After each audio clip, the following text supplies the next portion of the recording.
This graph shows the changing value of the minimum wage.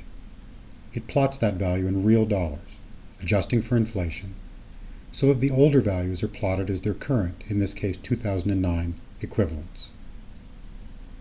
The federal minimum was established in 1938, when the Fair Labor Standards Act set a minimum for covered workers at 25 cents an hour, or just over $5 in real money.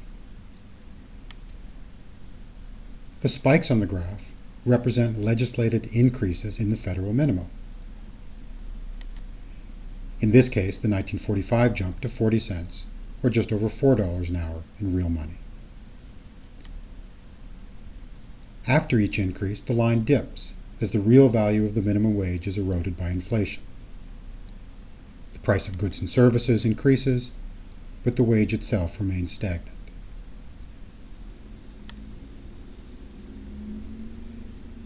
As we can see, legislated increases between the 1940s and the late 1960s both recovered inflationary losses and raised the real value of the minimum, which grew almost threefold, peaking at over $9 an hour in 1968.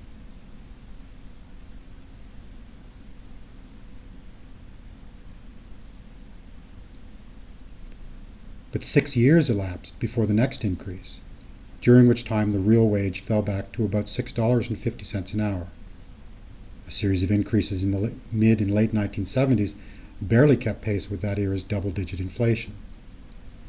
And another long gap between increases, this time almost a decade, between 1981 and 1990, brought the value of the real minimum down near $5 an hour. This pattern was repeated between the increases of 91 and 96 and those of 1997 and 2007.